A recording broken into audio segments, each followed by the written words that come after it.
Morning guys, another day ng ating pagha-harvest dito ng mga red sitaw natin. So ayan, meron na naman daw pwedeng ma-harvest ng mga pulang sitaw,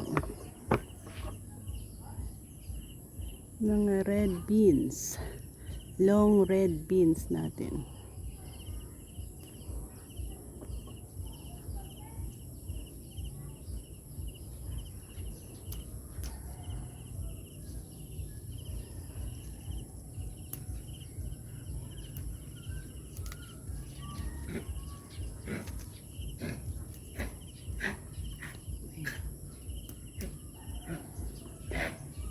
Ang aso natin.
Easy to grow lang naman yung mga gulay na ating natubo dito.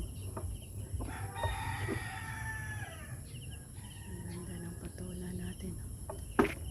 Pero we are harvesting today ang ating long beans na ito.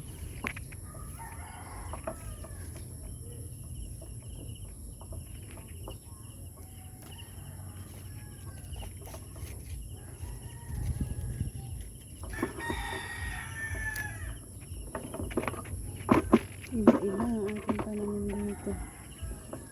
Long beans. Meron din tayong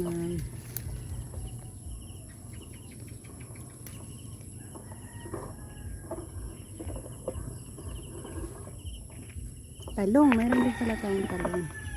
So ayan ang mga talong din dyan. At may mga bunga na rin sila.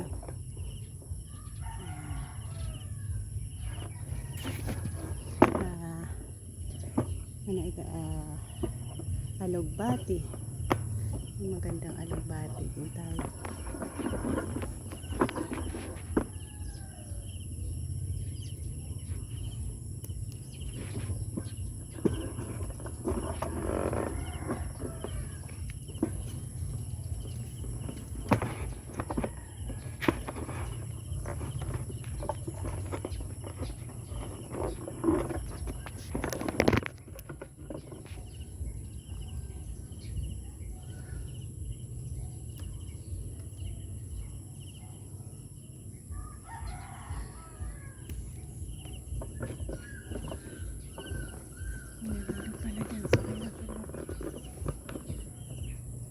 Ayan.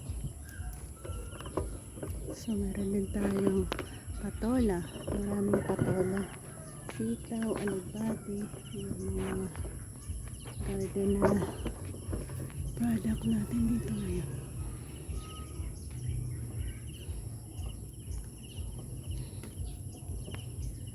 So ilan ang ating nakuha.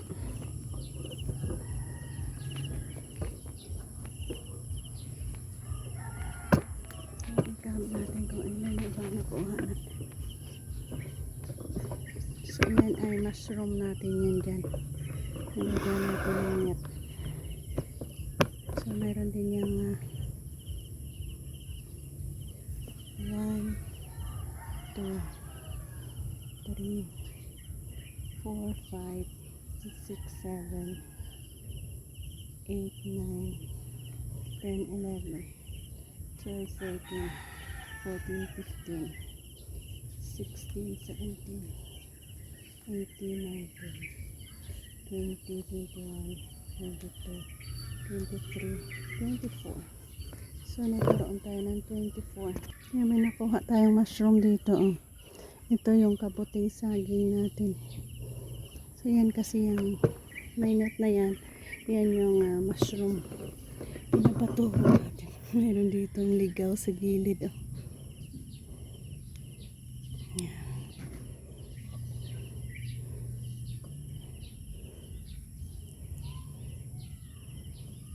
Ayan. Oh. So again, ito ang kabuang ating nakuha ngayon. Ayan. Meron din pala tayong nakuhang patola. Ilang piraso ito. Ayan. So medyo madami pa tayong na iwan dyan na mga patola natin. Pero ito ngayon ang ating na-harvest.